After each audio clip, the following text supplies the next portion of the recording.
Chapter 4: The Making of a Global World. The Pre-Modern World. When we talk of globalization, we often refer to an economic system that has emerged since the last 50 years or so. But as you will see in this chapter, the making of the global world has a long history of trade, of migration, of people in search of work, the movement of capital, and much else. As we think about the dramatic and visible signs of global interconnectedness in our lives today, we need to understand the phases through which this world in which we live has emerged. All through history, human societies have become steadily more interlinked. From ancient times, travelers, traders, priests, and pilgrims traveled vast distances for knowledge, opportunity, and spiritual fulfillment or to escape persecution. They carried goods, money, values, skills, ideas, inventions, and even germs and disease. As early as 3000 BCE, an active coastal trade linked the Indus Valley civilizations with present-day West Asia. For more than a millennia, cowries, the Hindi kauri or seashells used as a form of currency from the Maldives found their way to China and East Africa. The long-distance spread of disease-carrying germs may be traced as far back as the 7th century. By the 13th century, it had become an unmistakable link. Image of a ship on a memorial stone, Goa Museum, 10th century CE. From the 9th century, images of ships appear regularly in memorial stones found in the western coast, indicating the significance of oceanic trade. Silk routes link the world.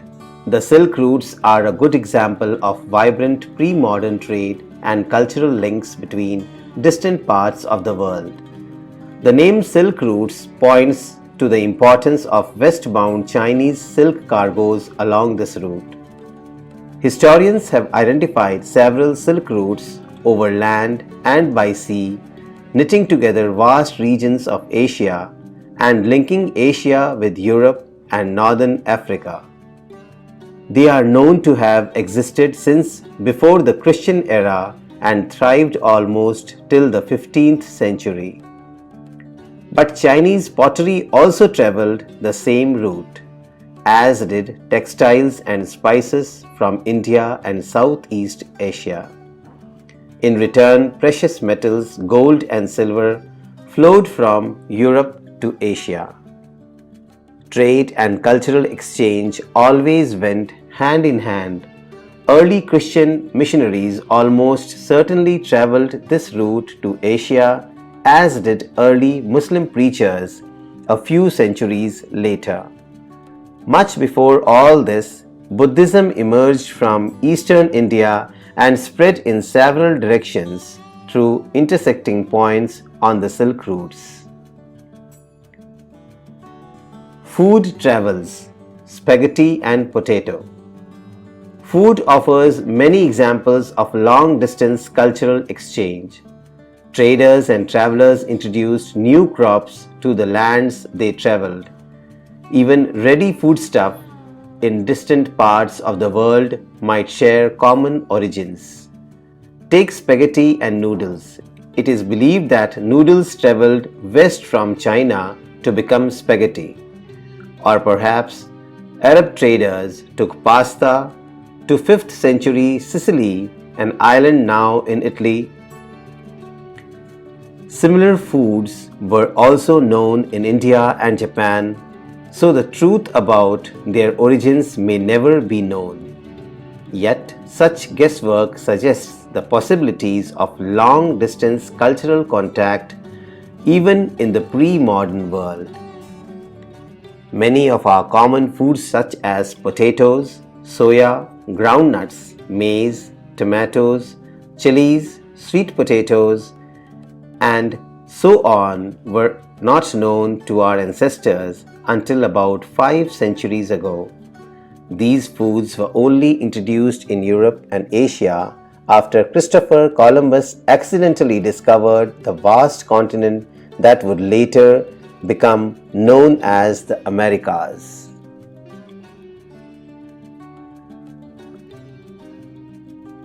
Here we will use America to describe North America, South America, and the Caribbean. In fact, many of our common foods came from America's original inhabitants, the American Indians.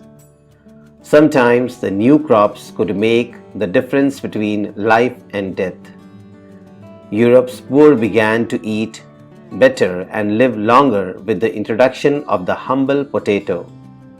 Ireland's poorest peasants became so dependent on potatoes that when disease destroyed the potato crop in the mid-1840s, hundreds of thousands died of starvation.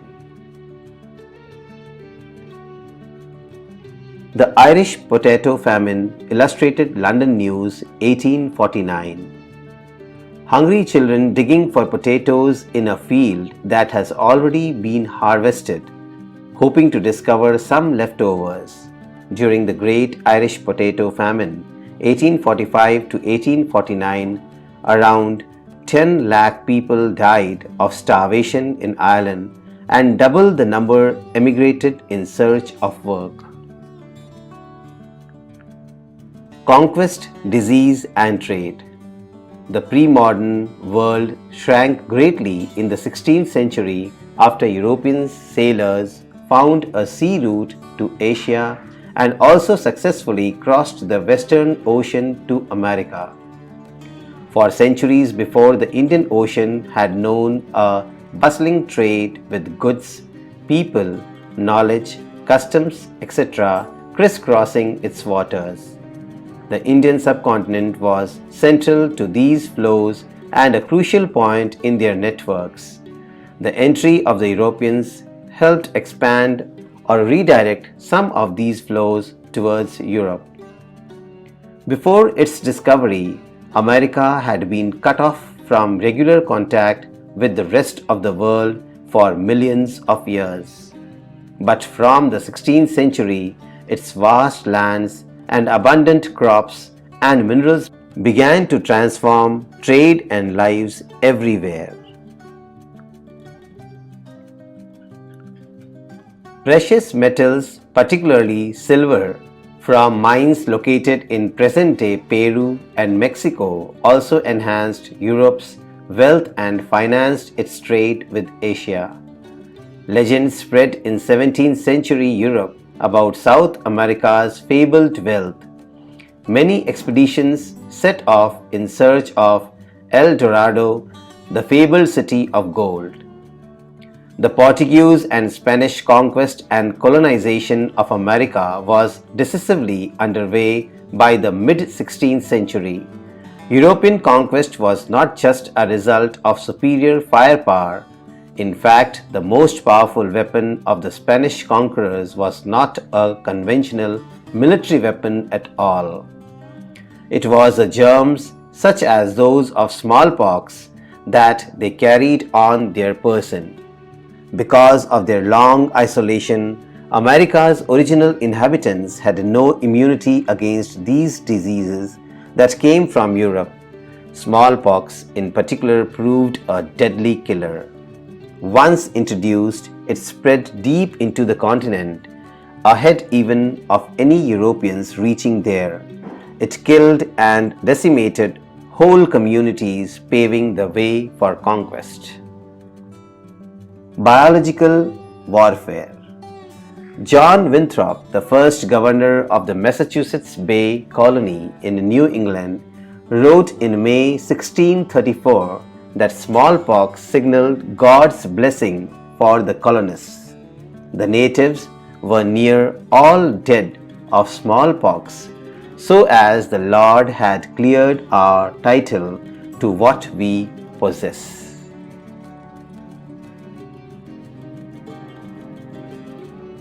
Guns could be bought or captured and turned against the invaders, but not diseases such as smallpox, to which the conquerors were mostly immune. Until the 19th century, poverty and hunger were common in Europe. Cities were crowded and deadly diseases were widespread. Religious conflicts were common and religious dissenters were persecuted. Thousands therefore fled Europe for America. Here, by the 18th century, plantations worked by slaves captured in Africa were growing cotton and sugar for European markets.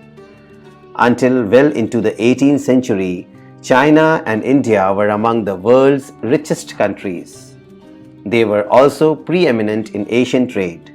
However, from the 15th century, China is said to have restricted overseas contacts and retreated into isolation.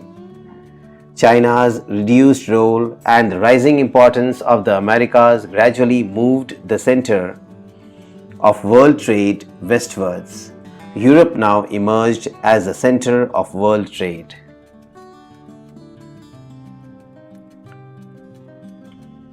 Slaves for Sale, New Orleans, Illustrated London News, 1851.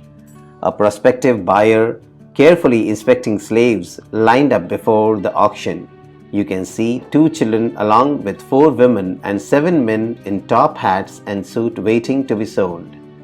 To attract buyers, slaves were often dressed in their best clothes. The 19th century, 1815 to 1914. The world changed profoundly in the 19th century. Economic, political, social, cultural, and technological factors interacted in complex ways to transform societies and reshape external relations. Economists identify 3 types of movement or flows within international economic exchanges. The first is the flow of trade, which in the 19th century referred largely to trade in goods, example cloth or wheat.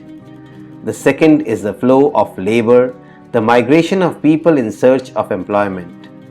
The third is the movement of capital for short-term or long-term investments over long distances.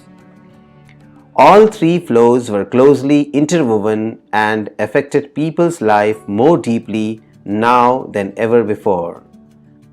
The interconnections could sometimes be broken. For example, labor migration was often more restricted than goods or capital flows. Yet it helps us understand the 19th century world economy better if we look at the 3 flows together. A world economy takes shape. A good place to start is the changing pattern of food production and consumption in industrial Europe. Traditionally, countries like to be self-sufficient in food, but in 19th century Britain, self-sufficiency in food meant lower living standards and social conflict. Why was this so? Population growth from the late 18th century had increased the demand for food grains in Britain. As urban centers expanded and industry grew, the demand for agricultural products went up, pushing up food grain prices. Under pressure from landed groups, the government also restricted the import of corn.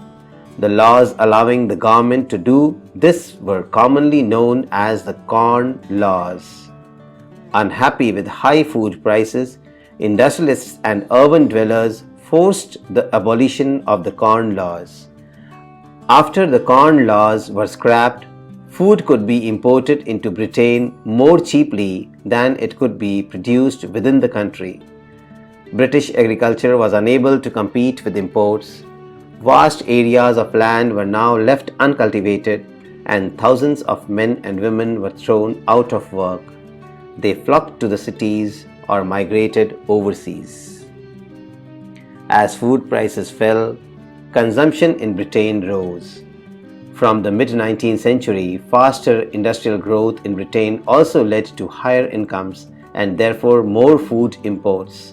around the world in Eastern Europe, Russia, America, and Australia, lands were cleared and food production expanded to meet the British demand. It was not enough merely to clear lands for agriculture. Railways were needed to link the agricultural regions to the ports. New harbors had to be built and the old ones expanded to ship the new cargoes.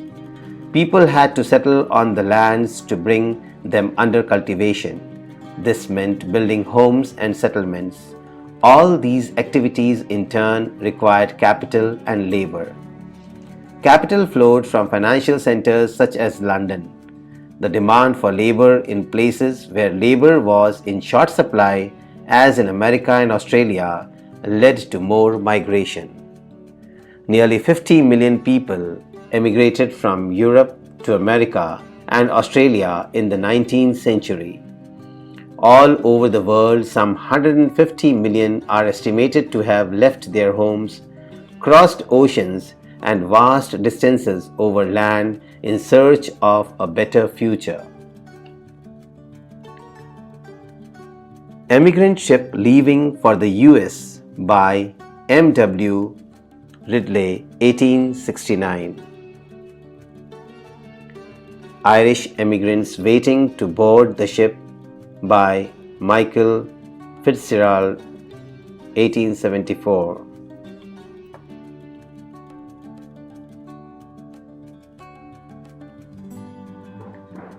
Thus, by 1890, a global agricultural economy had taken shape, accompanied by complex changes in labor movement patterns, capital flows, ecologies, and technology. Food no longer came from a nearby village or town, but from thousands of miles away. It was not grown by a peasant tilling his own land, but by an agricultural worker, perhaps recently arrived, who was now working on a large farm that only a generation ago had most likely been a forest.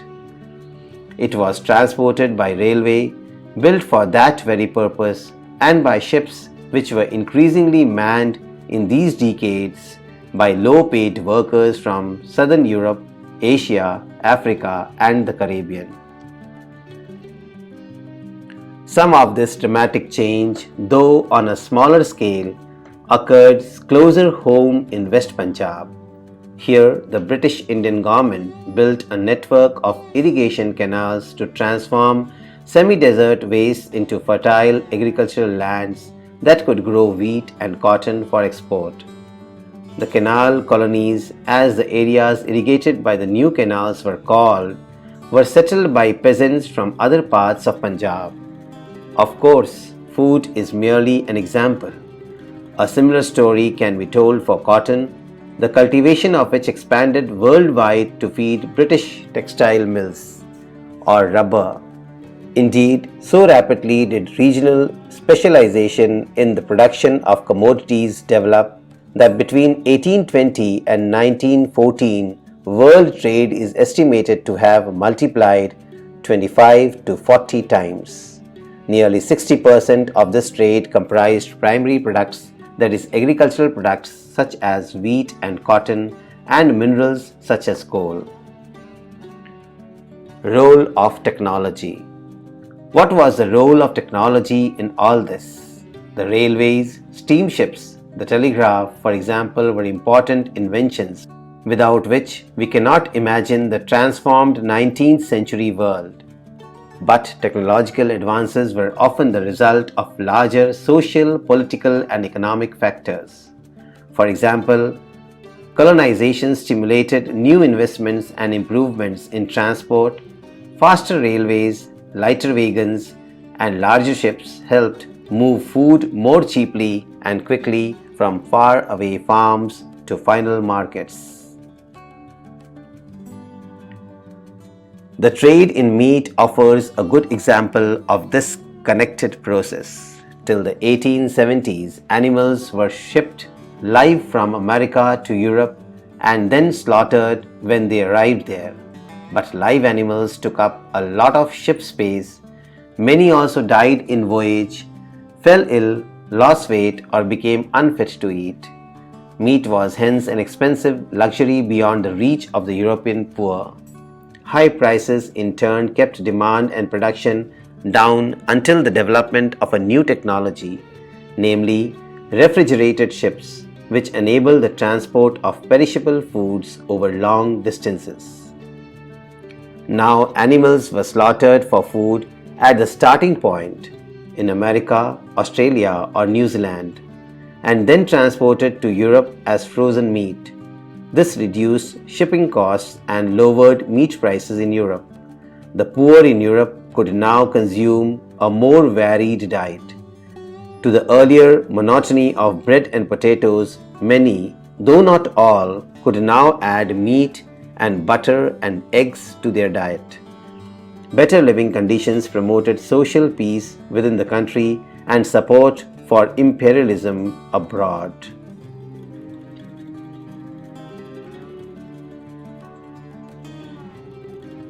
The Smithfield Club Cattle Show illustrated London News, 1851. Cattle were traded at fairs brought by farmers for sale. One of the oldest livestock markets in London was at Smithfield. In the mid-19th century, a huge poultry and meat market was established near the railway line connecting Smithfield to all the meat supplying centres of the country. Meat being loaded on the ship Alexandra illustrated London News, 1878. Export of meat was possible only after ships were refrigerated. Late 19th century colonialism. Trade flourished and markets expanded in the late 19th century. But this was not only a period of expanding trade and increased prosperity. It is important to realize that there was a darker side to this process. In many parts of the world, the expansion of trade and a closer relationship with the world economy also meant a loss of freedoms and livelihoods. Late 19th century European conquests produced many painful economic, social, and ecological changes through which the colonized societies were brought into the world economy. Look at a map of Africa, figure 10. You will see some countries' borders run straight as if they were drawn using a ruler. Well, in fact, this was almost how rival European powers in Africa drew up the borders demarcating their respective territories. In 1885, the big European powers met in Berlin to complete the carving up of Africa between them. Britain and France made vast additions to their overseas territories in the late 19th century. Belgium and Germany became new colonial powers. The US also became a colonial power in the late 1890s by taking over some colonies earlier held by Spain.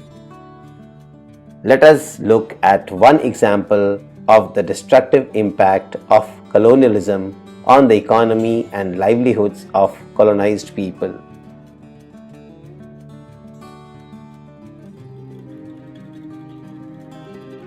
Sir Henry Morton Stanley in Central Africa. Stanley was a journalist and explorer sent by the New York Herald to find Livingstone, a missionary and explorer who had been in Africa for several years. Like other European and American explorers of the time, Stanley went with arms, mobilized local hunters, warriors, and laborers to help him, fought with local tribes, investigated African terrains, and mapped different regions. These explorations helped the conquest of Africa. Geographical explorations were not driven by an innocent search for scientific information. They were directly linked to imperial projects.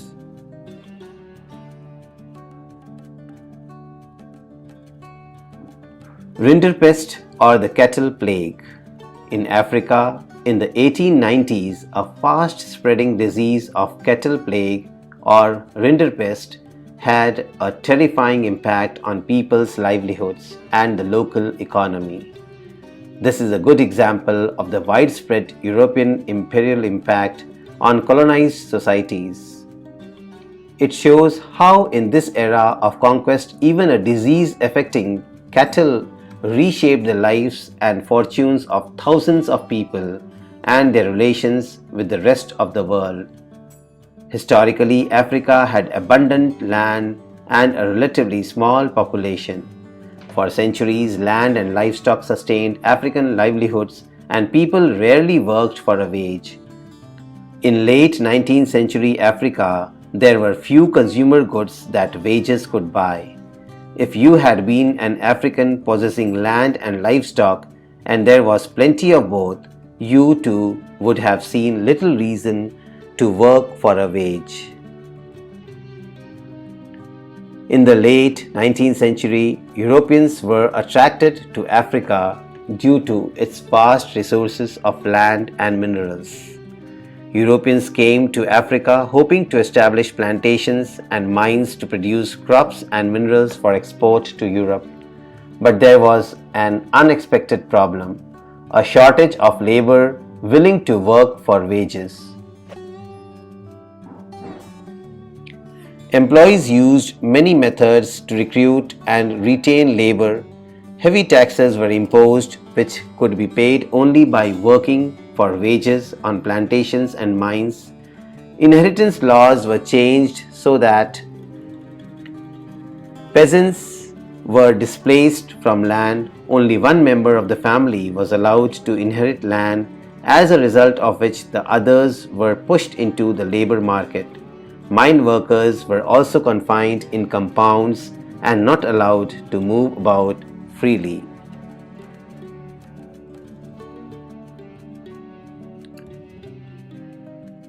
Transport to the Transvaal gold mines, the graphic 1887. Crossing the Wilge River was the quickest method of transport to the gold fields of Transvaal.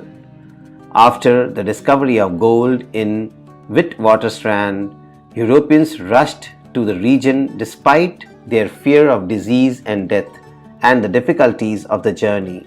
By the 1890s, South Africa contributed over 20% of the world gold production.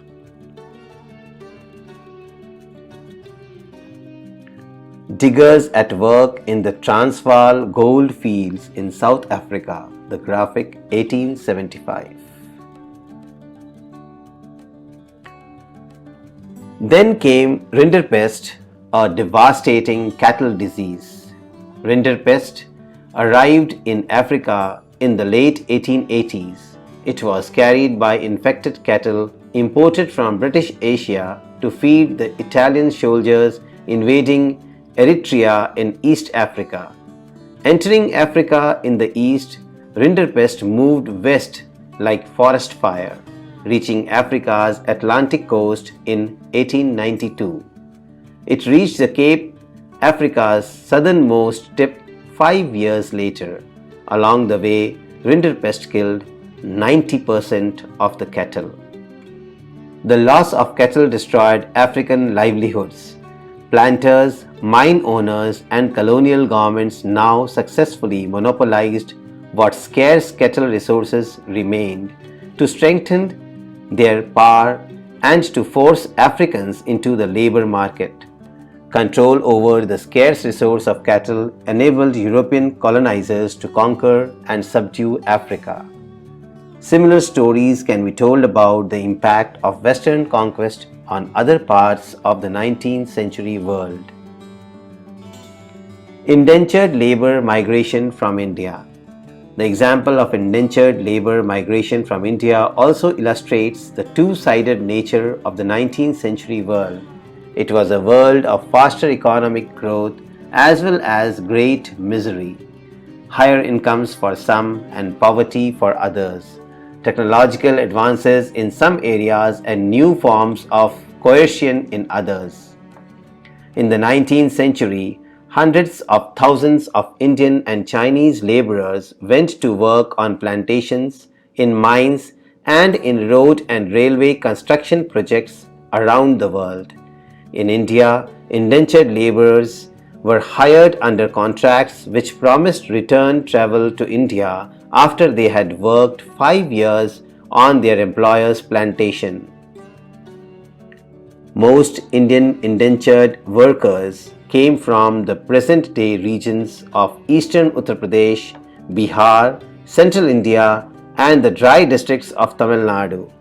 In the mid-19th century, these regions experienced many changes.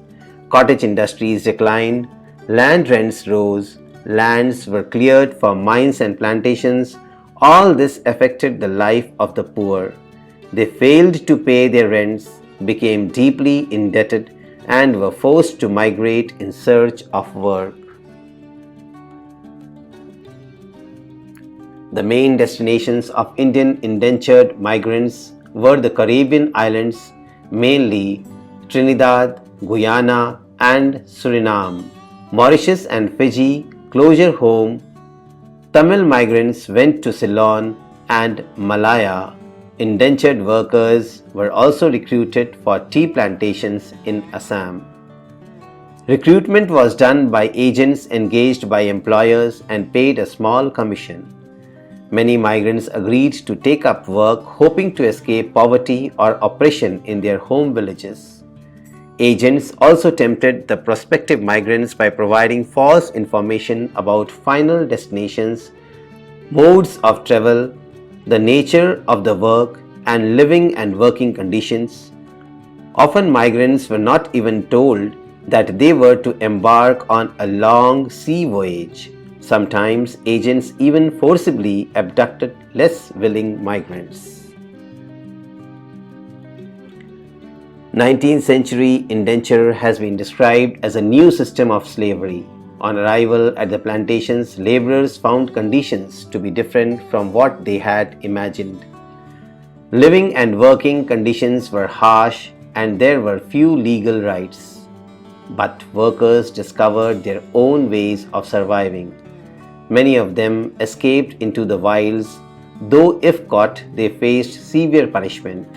Others developed new forms of individual and collective self-expression, blending different cultural forms, old and new.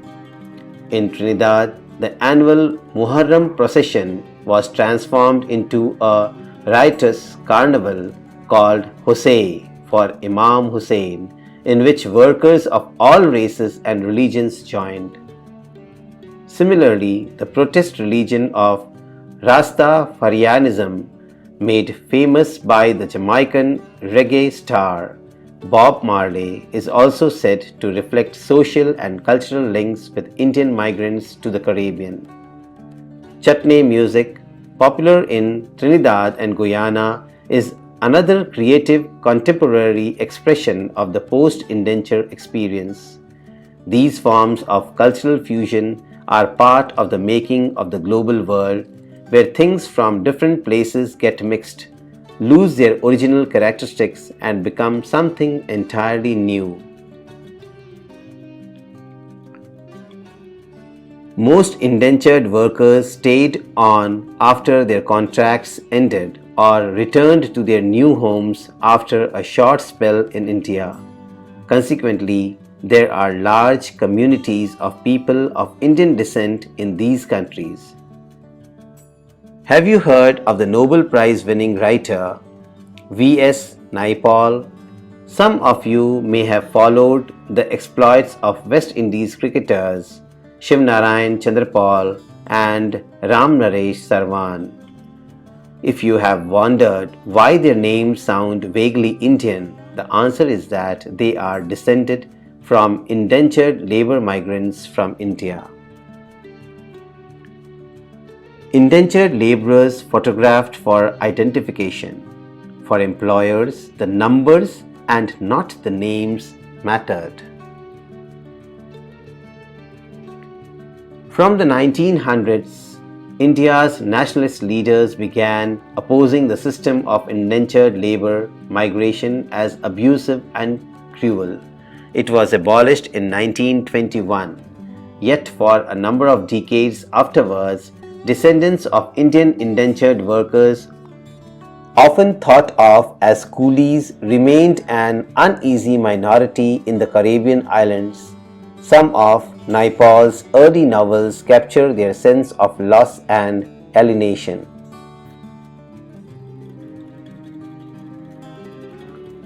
The testimony of an indentured laborer.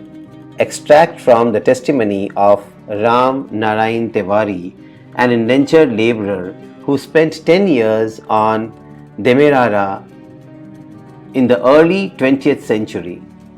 In spite of my best efforts, I could not properly do the works that were allotted to me.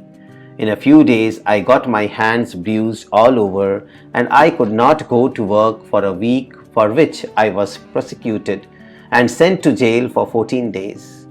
New emigrants find the task allotted to them extremely heavy and cannot complete them in a day. Reductions are also made from wages if the work is considered to have been done unsatisfactorily. Many people cannot therefore earn their full wages and are punished in various ways. In fact, the laborers have to spend their period of indenture in great trouble. Indian entrepreneurs abroad. Growing food and other crops for the world market required capital. Large plantations could borrow it from banks and markets. But what about the humble peasants? Enter the Indian banker. Do you know of the Shikaripuri Shroffs and Nattukotai Chettiars? They were amongst the many group of bankers and traders who financed export agriculture in Central and Southeast Asia using either their own funds or those borrowed from European banks. They had a sophisticated system to transfer money over large distances and even developed indigenous forms of corporate organization. Indian traders and moneylenders also followed European colonizers into Africa. Hyderabadi Sindhi traders, however, ventured beyond European colonies. From the 1860s, they established flourishing emporia at busy ports worldwide, selling local and imported curios to tourists whose numbers were beginning to swell thanks to the development of safe and comfortable passenger vessels. Indian trade, colonialism, and the global system. Historically, fine cottons produced in India were exported to Europe.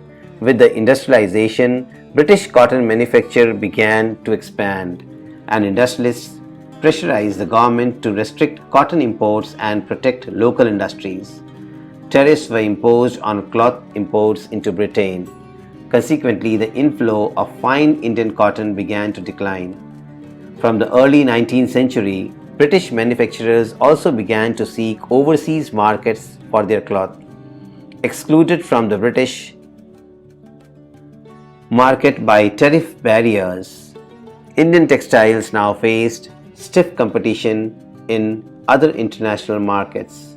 If we look at the figures of exports from India, we see a steady decline of the share of cotton textiles from some 30% around 1800 to 15% by 1815.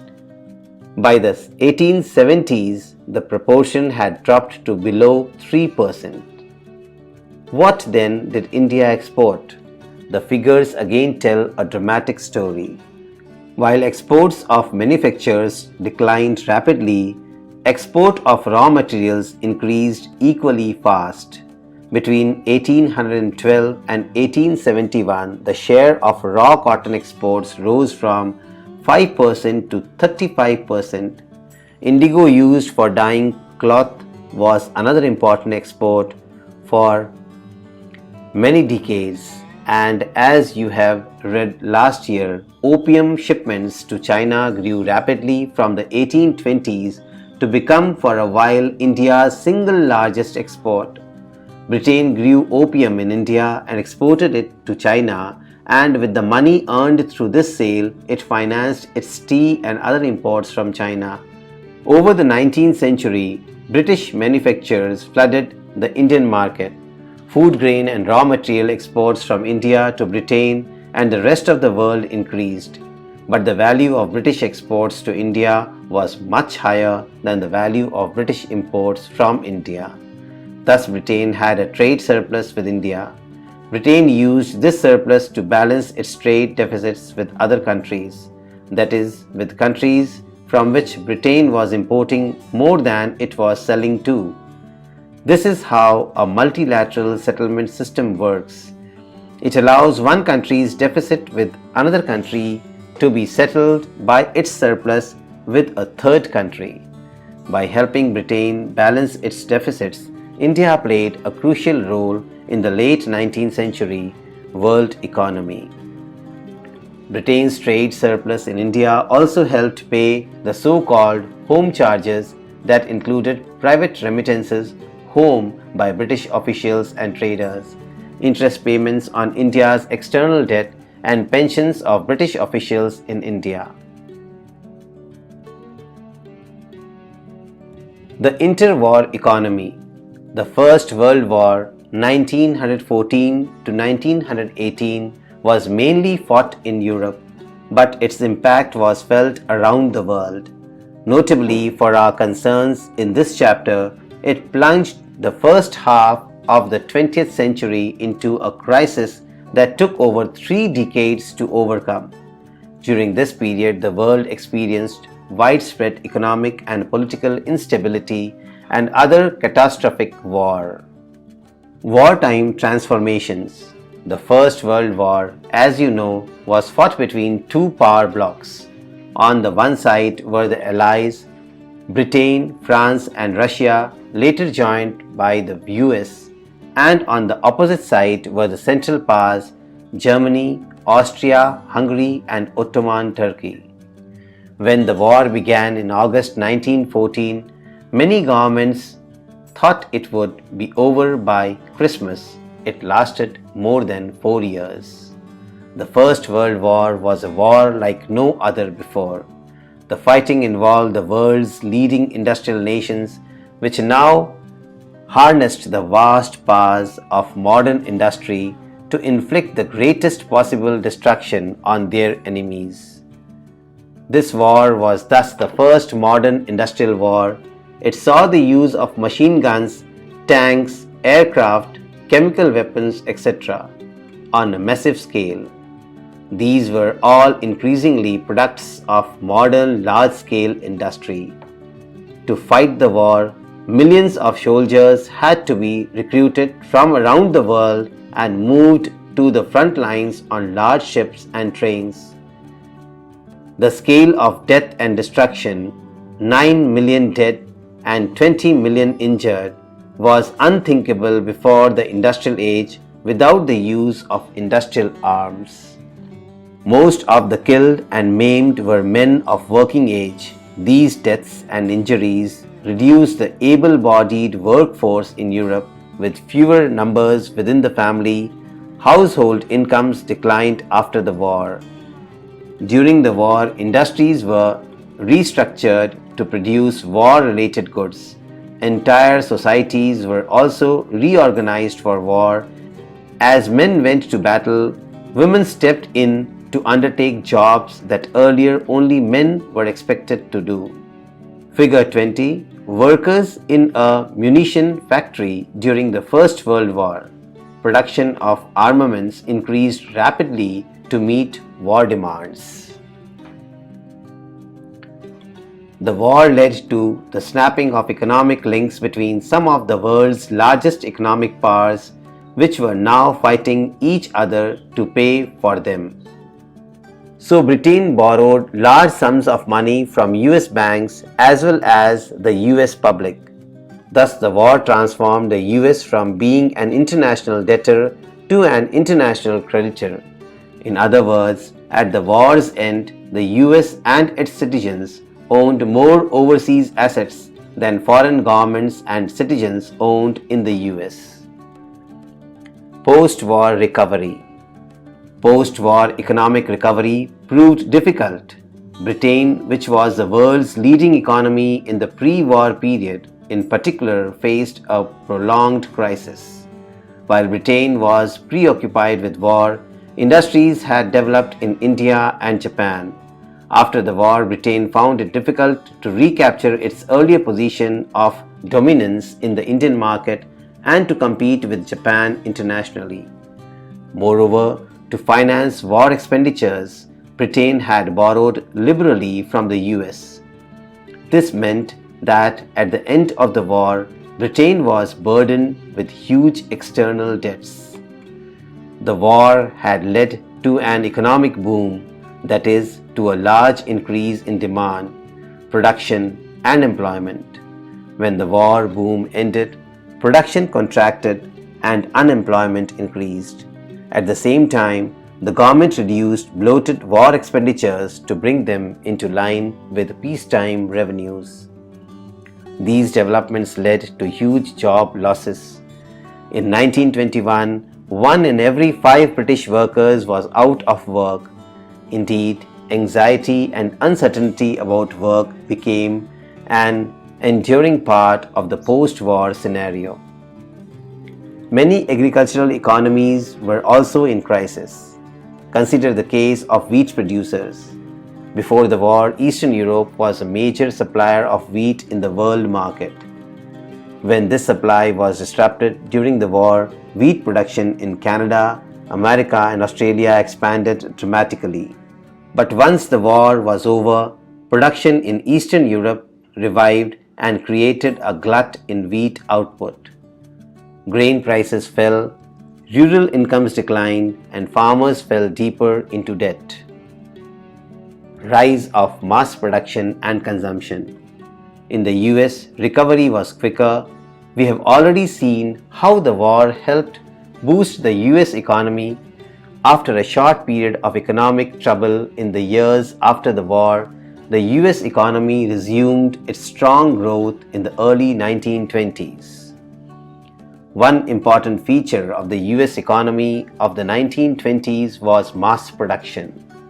The move towards mass production had begun in the late 19th century, but in the 1920s it became a characteristic feature of industrial production in the US. A well-known pioneer of mass production was the car manufacturer Henry Ford. He adopted the assembly line of a Chicago slaughterhouse in which slaughtered animals were picked apart by butchers as they came down a conveyor belt. To his new car plant in Detroit, he realized that the assembly line method would allow a faster and cheaper way of producing vehicles. The assembly line forced workers to repeat a single task mechanically and continuously, such as fitting a particular part to the car at a pace dictated by the conveyor belt. This was a way of increasing the output per worker by speeding up the pace of work. Standing in front of a conveyor belt, no worker could afford to delay the motions, take a break, or even have a friendly word with a workmate. As a result, Henry Ford's cars came off the assembly line at 3-minute intervals, a speed much faster than that achieved by previous methods. The T-model Ford was the world's first mass-produced car.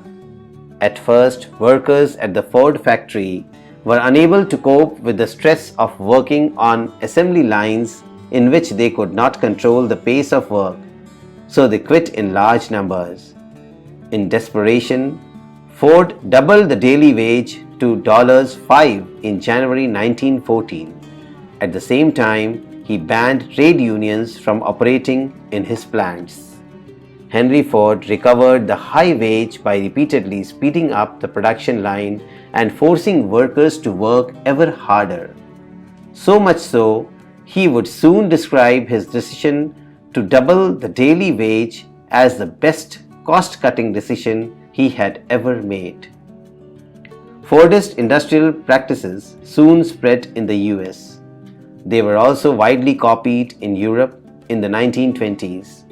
Mass production lowered costs and prices of engineered goods. Thanks to higher wages, more workers could now afford to purchase durable consumer goods such as cars. Car production in the US rose from 2 million in 1919 to more than 5 million in 1929. Similarly, there was a spurt in the purchase of refrigerators, washing machines, radios, gramophone players, all through a system of hire purchase, that is, on credit, repaid in weekly or monthly installments. The demand for refrigerators, washing machine, etc.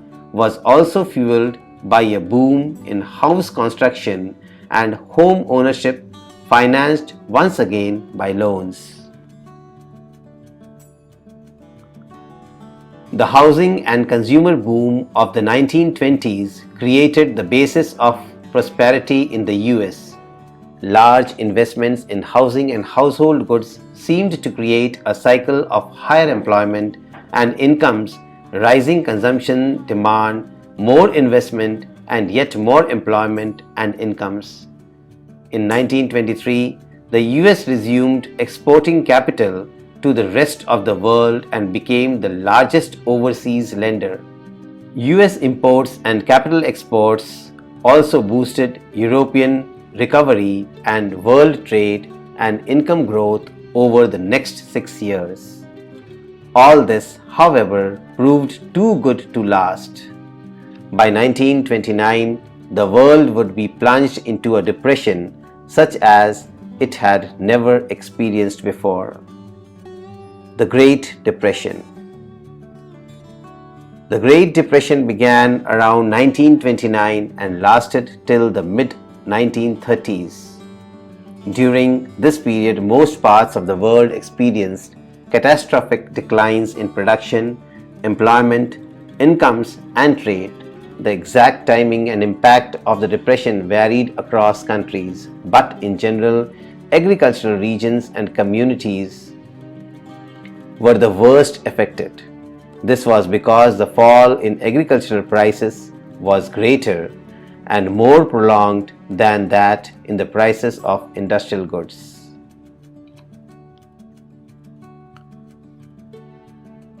Migrant agricultural workers' family homeless and hungry during the Great Depression 1936. Many years later, Dorothea Lange, the photographer who shot this picture, recollected the moment of her encounter with the hungry mother. I saw and approached the hungry and desperate mother as if drawn by a magnet. I did not ask her name or her history. She told me her age, that she was 32. She said that they, that is, she and her 7 children, had been living on frozen vegetables from the surrounding fields and birds that the children killed. There she sat, with her children huddled around her, and seemed to know that my pictures might help her, and so she helped me. The depression was caused by a combination of several factors. We have already seen how fragile the post-war world economy was. First, agricultural overproduction remained a problem. This was made worse by falling agricultural prices. As prices slumped and agricultural incomes declined, farmers tried to expand production and bring a larger volume of produce to the market to maintain their overall income. This worsened the glut in the market, pushing down prices even further. Farm produce rotted for a lack of buyers. Second, in the mid-1920s, many countries financed their investments through the loans from the US. While it was often extremely easy to raise loans in the US when the going was good, US overseas lenders panicked at the first sign of trouble. In the first half of 1928, US overseas loans amounted to over $1 billion. A year later, it was 1/4 of that amount. Countries that depended crucially on US loans now faced an acute crisis. The withdrawal of US loans affected much of the rest of the world, though in different ways. In Europe, it led to the failure of some major banks and the collapse of currencies such as the British pound sterling. In Latin America and elsewhere, it intensified the slump in agricultural and raw material prices. The US attempt to protect its economy in the Depression by doubling import duties also dealt another severe blow to world trade.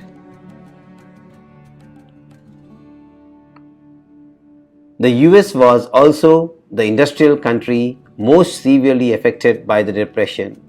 With the fall in prices and the prospect of a depression, US banks had also slashed domestic lending and called back loans.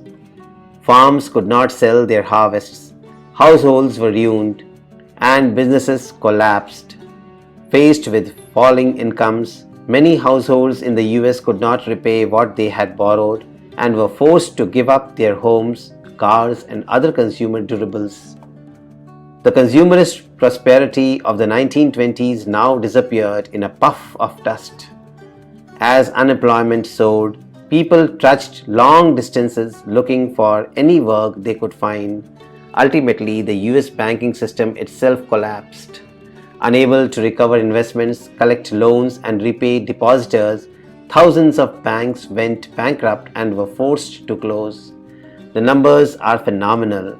By 1933, over 4,000 banks had closed, and between 1929 and 1932, about 110,000 companies had collapsed. In 1935, a modest economic recovery was underway in most industrial countries, but the Great Depression's wider effects on society, politics, and international relations, and on people's minds proved more enduring. India and the Great Depression. If we look at the impact of the Depression on India, we realize how integrated the global economy had become by the early 20th century. The tremors of a crisis in one part of the world were quickly relayed to other parts, affecting lives, economies, and societies worldwide. In the 19th century, as you have seen, colonial India had become an exporter of agricultural goods and importer of manufactures. The Depression immediately affected Indian trade. India's exports and imports nearly halved between 1928 and 1934. As international prices crashed, prices in India also plunged. Between 1928 and 1934, wheat prices in India fell by 50%. Peasants and farmers suffered more than urban dwellers. Though agricultural prices fell sharply, the colonial government refused to reduce revenue demands. Peasants producing for the world market were the worst hit. Consider the jute producers of Bengal. They grew raw jute that was processed in the factories for export in the form of gunny bags. But as gunny exports collapsed, the prices of raw jute crashed more than 60%. Peasants who borrowed in the hope of better times or to increase output in the hope of higher incomes faced ever lower prices and fell deeper and deeper into debt. Thus the Bengal jute growers lament, "Grow more jute, brothers, with the hope of greater cash. Costs and debts of jute will make your hopes get dashed. When you have spent all your money and got the crop off the ground, traders sitting at home will pay only ₹5 a mount." Across India, peasants' indebtedness increased. They used up their savings, mortgaged lands, and sold whatever jewelry and precious metals they had to meet their expenses. In these Depression years, India became an exporter of precious metals, notably gold. The famous economist John Maynard Keynes thought that Indian gold exports promoted global economic recovery. They certainly helped speed up Britain's recovery, but did little for the Indian peasant. Rural India was thus seething with unrest when Mahatma Gandhi launched the civil disobedience movement at the height of the Depression in 1931. The Depression proved less grim for urban India because of falling prices. Those with fixed incomes, say town-dwelling landowners who received rents and middle-class salaried employees, now found themselves better off. Everything cost less. Industrial investment also grew as the government extended tariff protection to industries under the pressure of nationalist opinion. Rebuilding a world economy, the post-war era. The Second World War broke out a mere 2 decades after the end of the First World War. It was fought between the Axis powers, mainly Nazi Germany, Japan and Italy, and the allies Britain, France, the Soviet Union and the US. It was a war waged for 6 years on many fronts, in many places, over land, on sea, in the air. Once again, death and destruction was enormous. At least 60 million people, or about 3% of the world's 1939 population, are believed to have been killed directly or indirectly as a result of the war. Millions more were injured. Unlike in earlier wars, most of these deaths took place outside the battlefields. Many more civilians than soldiers died from war-related causes. Vast parts of Europe and Asia were devastated and several cities were destroyed by aerial bombardment or relentless artillery attacks. The war caused an immense amount of economic devastation and social disruption. Reconstruction promised to be long and difficult. Two crucial influences shaped post-war reconstruction. The first was the US's emergence as the dominant economic, political and military power in the Western world. The second was the dominance of the Soviet Union. It had made huge sacrifices to defeat Nazi Germany and transformed itself from a backward agricultural country into a world power during the very years when the capitalists' world was trapped in the Great Depression. Post-war settlement and the Bretton Woods institutions. Economists and politicians drew two key lessons from interwar economic experiences. First, an industrial society based on mass production cannot be sustained without mass consumption.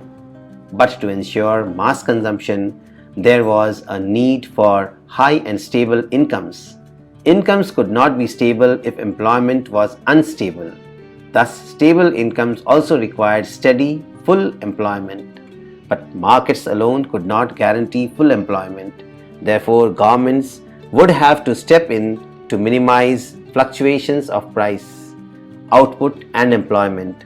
Economic stability could be ensured only through the intervention of the government. The second lesson related to a country's economic links with the outside world. The goal of full employment could only be achieved if governments had power to control flows of goods, capital and labor. Thus, in brief, the main aim of the post-war international economic system was to preserve economic stability and full employment in the industrial world. Its framework was agreed upon at the United Nations Monetary and Financial Conference held in July 1944 at Bretton Woods in New Hampshire, USA. The Bretton Woods Conference established the International Monetary Fund (IMF) to deal with external surplus and deficits of its member nations. The International Bank for Reconstruction and Development, popularly known as the World Bank, was set up to finance post-war reconstruction. The IMF and the World Bank are referred to as the Bretton Woods institutions or sometimes the Bretton Woods twins. The post-war international economic system is also often described as the Bretton Woods system. The IMF and the World Bank commenced financial operations in 1947. Decision-making in these institutions is controlled by the Western industrial powers. The US has an effective right of veto over key IMF and World Bank decisions. The international monetary system is the system linking national currencies and monetary system. The Bretton Woods system was based on fixed exchange rates. In this system, national currencies, for example the Indian rupee, were pegged to the dollar at a fixed exchange rate. The dollar itself was anchored to gold at a fixed price of $35 per ounce of gold. The early post-war years, the Bretton Woods system inaugurated an era of unprecedented growth of trade and incomes for the Western industrial nations and Japan. World trade grew annually at over 8% between 1950 and 1970, and incomes at nearly 5%. The growth was also mostly stable, without large fluctuations. For much of this period, the unemployment rate, for example, averaged less than 5% in most industrial countries. These decades also saw the worldwide spread of technology and enterprise. Developing countries were in a hurry to catch up with the advanced industrial countries.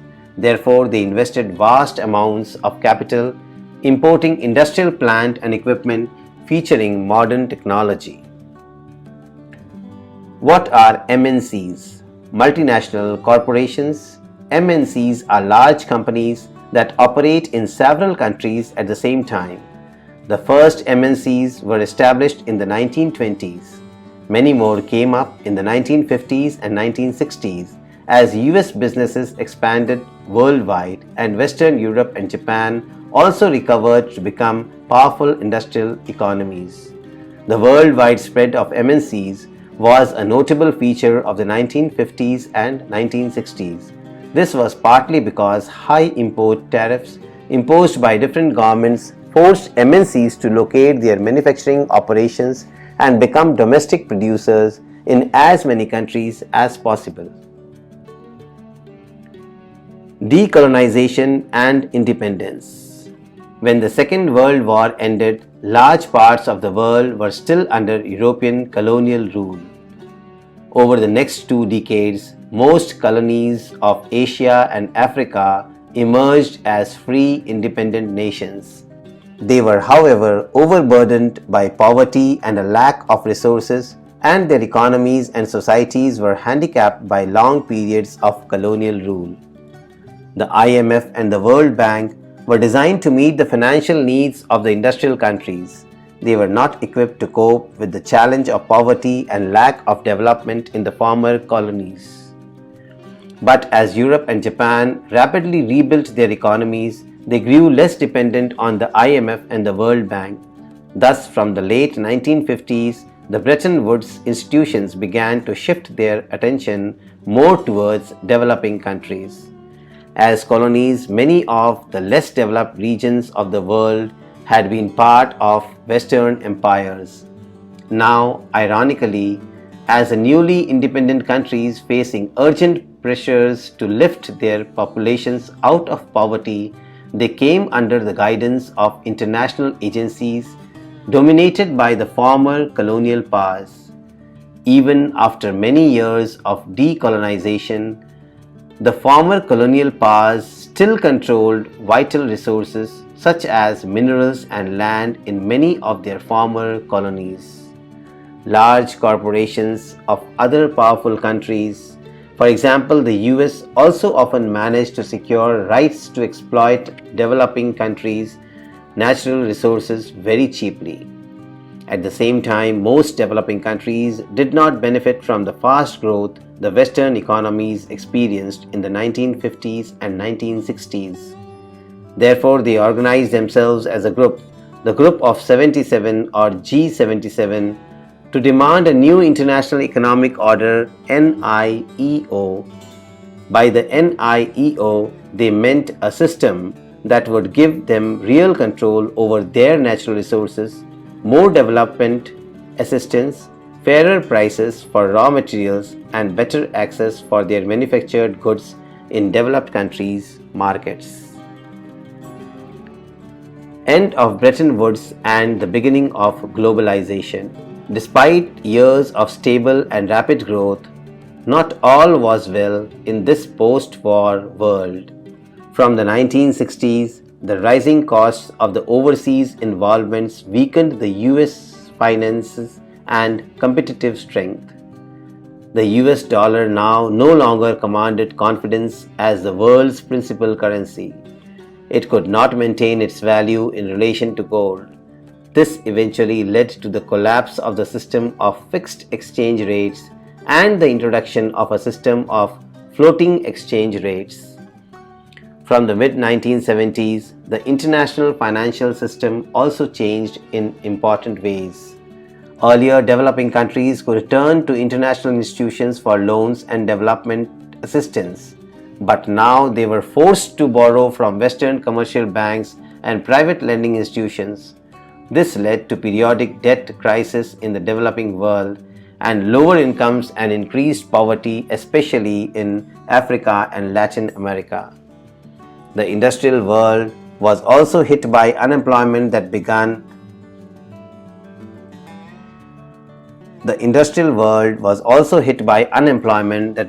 rising from the mid-1970s and remained high until the early 1990s.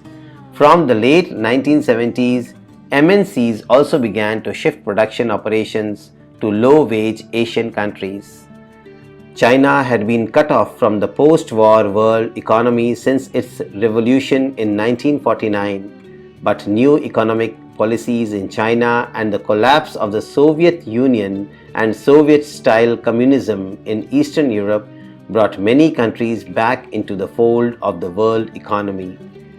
Wages were relatively low in countries like China, thus they became attractive destinations for investment by foreign MNCs competing to capture world markets. Have you noticed that most of the TVs, mobile phones and toys we see in the shops seem to be made in China? This is because the low-cost structure of the Chinese economy, most importantly, its low wages. The relocation of industry to low-wage countries stimulated world trade and capital flows. In the last 2 decades, the world's economic geography has been transformed as countries such as India, China and Brazil have undergone rapid economic transformation.